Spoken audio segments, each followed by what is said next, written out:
Well, that's day one of meetings done.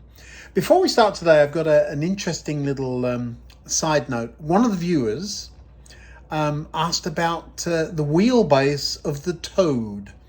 Now, if you're new to model railways, that must sound really strange. Let me just show you what I'm talking about. The question came up because I added a red light to the back end of that. So that's the Toad, and this is the standard guards van that I have more of. The wheelbase of the two is identical. This one's a little lower. Let me just put a ruler up beside that. Well, I hope that helps. Knowing what he's trying to do, I think that probably is helpful. And that's just to show that the wheelbase of the two is absolutely identical. The length overall, certainly in the model form, is identical. The only difference I can see is the height of the Toad is slightly lower than the Southern Region van. There you go, something like that. Of course, don't forget the curve in the roof. What's all that about then? Well, some of us are into Lego as well. This is a Father's Day gift, so that should tell you that I don't just have toy trains. There's a significant amount of Lego in the house too. The Toad was going to be in my hand in any case because I wanted to show you the difference in those couplings. Look at that, the big D and the small tension lock. This is on the bench, of course, where there's a bit of light. Once they're hooked up though, it takes a bit of getting them hooked up. There we go. Once they're hooked up, that will never come apart. More interestingly, the big decoupling hooks onto that in the train, and there is no hook on that end. Now, in the last video, you watched this train going round and round and round. And of course, it has to go round a few more times than you see in the video. And the different couplings all the way along. So there's fixed D there. Actually, most of them are D looking at it. Until we get all the way up to the front. And then there's just one hook there that's attached. Now, I'm no fan of tension lock couplings. My problem with them is that they keep growing. And so I have KD couplings, a big box of them that I need to fit at some point. But fitting those is a lot of work, and you've got to have a good reason for it, because if it's working, why fix it?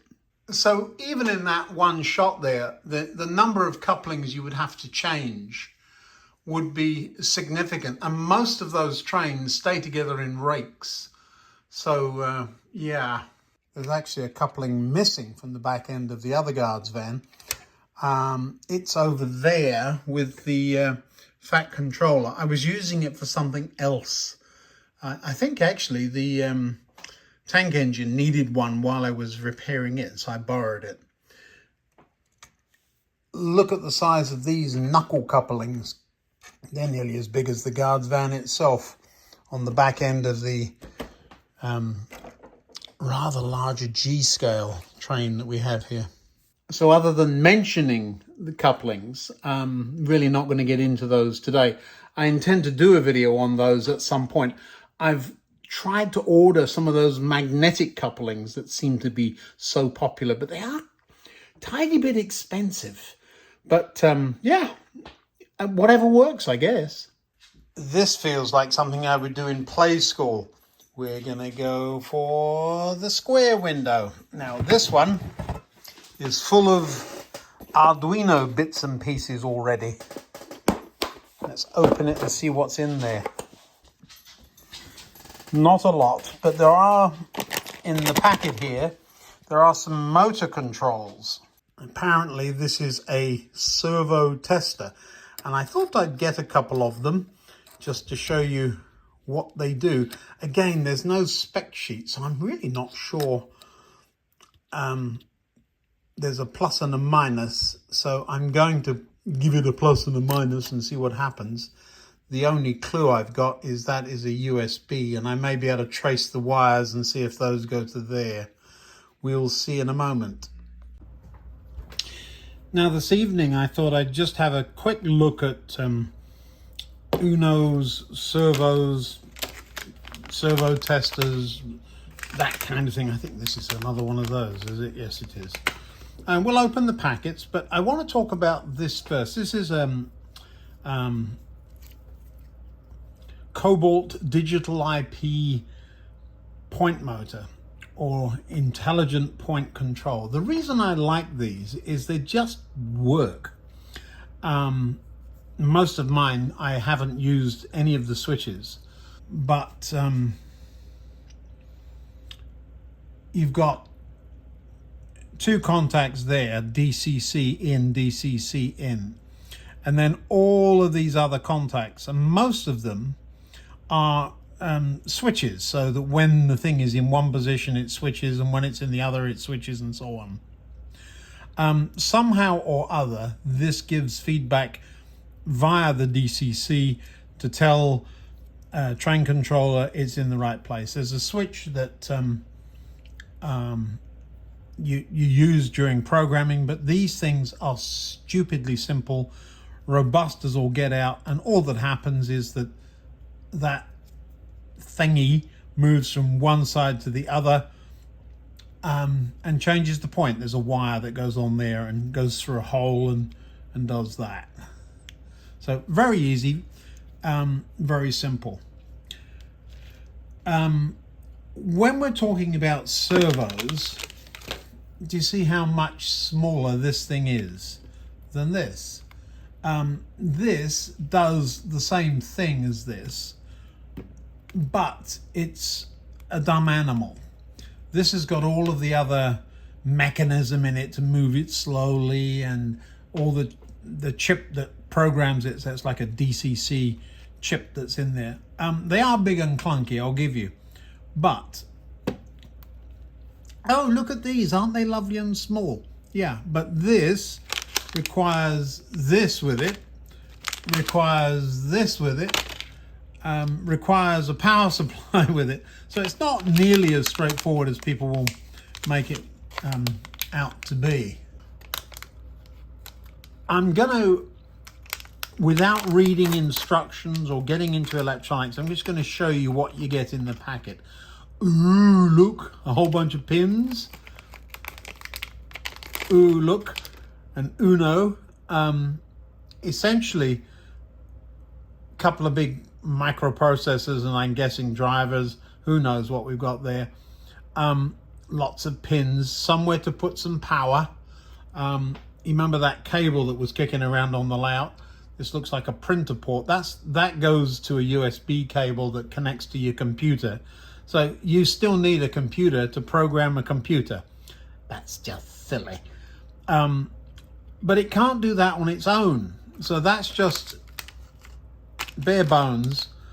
It reminds me of the story of the Russian watch going back to the 1970s, and it was a wonderful electronic watch. And they sold it on the streets of London. And when you bought it, you got this great big box with it. And said, what's that for? Well, that's the battery that goes with it. In here, you've got another clever little board. These things are where you plug the servos. So if you look at the colors of the cable, do you see that? So that goes, I'm guessing, goes that way around and would plug in like that there. Do you see that? So it's not rocket science, is it? I mean, this thing here then is the servo driver. Now, what if it isn't long enough? So this doesn't reach the level crossing or whatever. Well, there's an extension kit you can buy. I've got it. I'll show you that another day when I start making those up. But you see, there's another whole microprocessor or chip driver there, a whole bunch of pads here. Yes, this one tells us what they are. Some pins here. Now, all of those fit into this. This is called breadboard. And these pins magically align. If I give that a shove, they would all go in. You break those off or cut those off to line up with these and all of that good stuff. Oh, look, the pins of that line up with that. Now, who knows where they go? I don't. My best guess is there, because it's got the same number of pins, but I don't know that. I've seen these things sitting out on top. We'll figure it out. What I've got here, of course, is a USB connection. That goes off to a wall wart plugged into my bench. I'm not going to be messing with the Uno, so I am going to put that back in its packet. I thought I'd drag it out just to give you a quick look. So we're going to pop that back in there. And we'll put those pins in there with it so that we don't lose them. And we'll put that to one side. Now then, I'm not going to use this thing either, because this is driven by the Uno. So we're going to unplug that from there. We're going to find its packet and pop it back in there and pop it to one side. And instead we're going to find this one. And what I'm going to do is I'm going to take a risk here. Where's the end of my cable gone? There it is.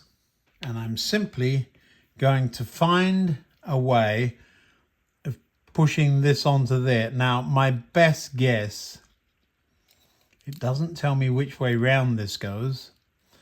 So we've got a 50-50 chance, haven't we? What happens if I put this in there? That's the first thing.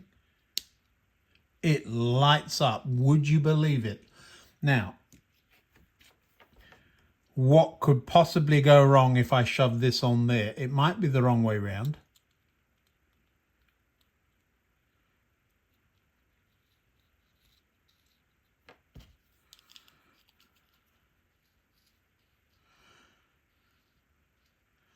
Nothing's working, so I'm going to assume I've got it wrong. And we're going to turn it around. Yep, that works. So apparently there's a right and a wrong way of putting those on there. Did I do any damage? No. Are there any markings? Well, let's have a look. There is. Now I see them. There is a plus there, a minus there. So the red one must be plus. The dark one must be minus. And the S, is that an S? I can't read that. Must be the signal. Now, let's put this on the bench and have a quick look. Now, it looks like these servos come with a little pack of doohickeys. I'm sure they're referred to as horns, but that's what's in there. Let's dump out what we've got in there and have a look at it. Come on, out you come. There are 3 screws and 3 of these things. There we are. Now I'm convinced that these just sit on the top of there. Which way up do they go? That way it seems.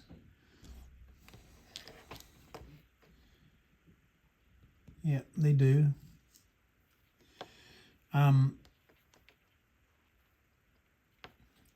Ooh, that's a tight. It's press fit, and then I think you just pop the screw in the top there. Wonder why there's 2 big screws and 1 little screw. I don't know why. I don't think we need the screws today. This is simply it's a press fit. I think these are just giving you other options. When I twist the horn, which is what they call this, you can see the gears moving inside. So you can get some kind of guess about how strong they are. There's a 9G on there. I don't know what that means. It might mean it can move 9 grams. I don't know. We will find out in a few minutes. Now, I had a rummage through my bits box and I found a couple of signals. This one's from an old signal gantry. And this one's more interesting. So when you move this part like that, you don't have to move it very far. The signal goes up and down. Now you can see what I'm up to here. So if we have this here and that there, and we put a piece of wire between them, what might happen, do you think? Enter one reel of wire. Also enter one pair of wire cutters, which I'll just cut a piece off at random. And we'll find a way of hooking this on there. There is no hole, is there? Is there a hole in the end of there? There. I'm looking. Doesn't look like there is. So we'll just make something. Now those are interesting. Where did those pliers come from? My son helped me put my tools away the other day. Now I can't find anything. But it was very kind of him. I was out doing some electrical work, so all my favorite tools went with me. I think what I would do would be to, in the real world, I would make a hole through this lever. But for today, we'll just slip that over there and crimp it up. Proof of concept here.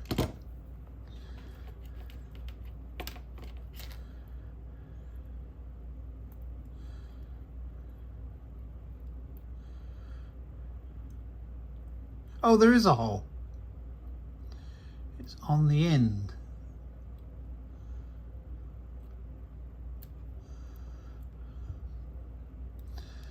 There we are, a hole.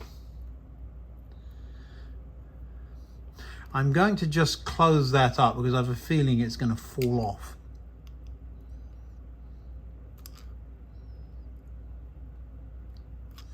So there we are.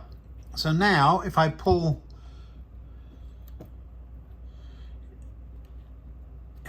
this wire, the signal goes down. Lovely. I'll give you 3 guesses where the other end of that wire is going. We're going to pop it into one of those holes like this. Just tuck it in and bend it over.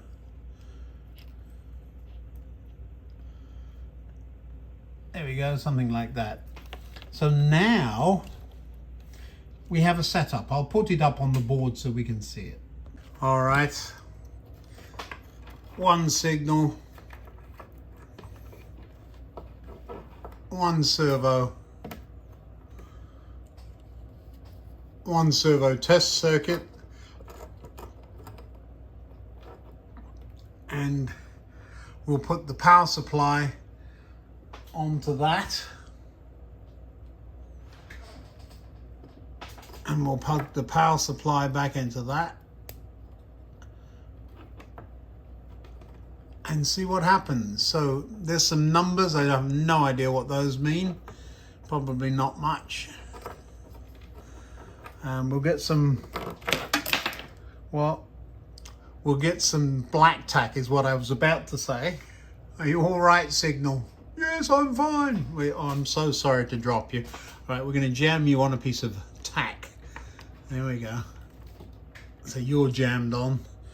Now we're going to put the servo on another piece of tack here. We'll move that around in a moment. I've just disconnected it. We're having all kinds of games today.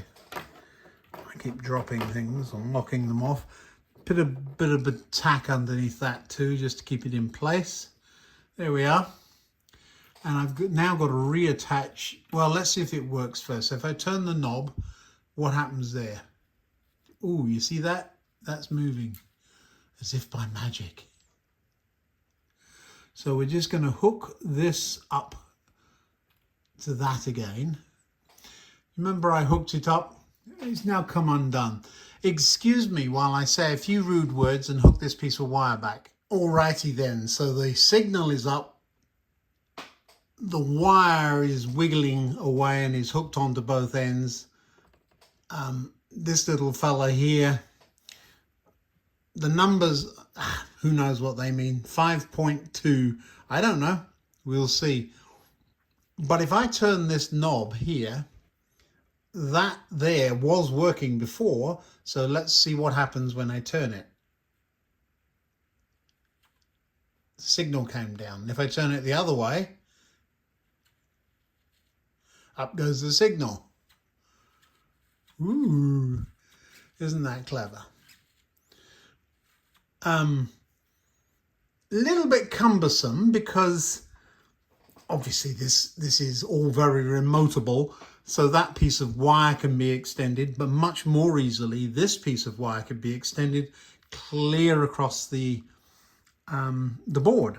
On top of that, I could see ways where on this side you could attach that to a switch which simply broke power to the rails, so when the signal was down, guess what? The train stops. All very interesting, all very clever. Now let's bring it all back down onto the bench, having got it working.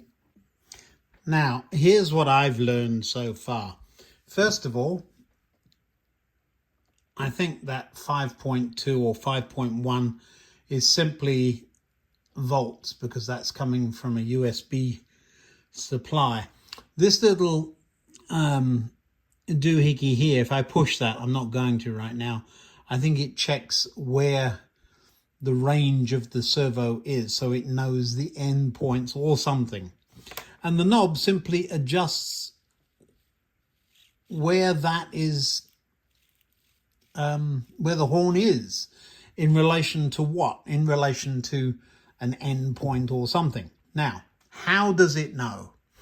Do you remember I've talked a lot about pulse width modulation?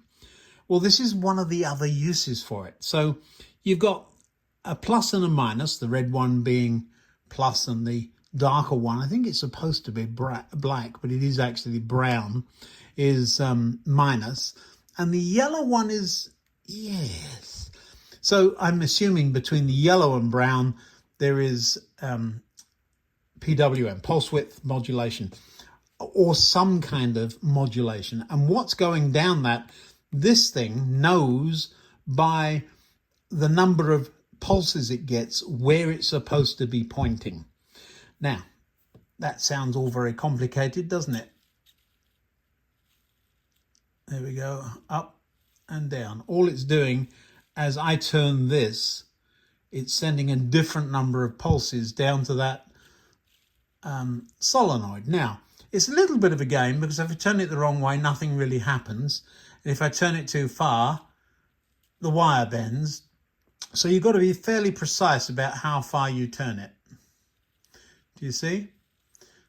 So how could we automate that is the thing. Well, computers are good at doing repetitive things. And that is what we have to teach the Arduino to do.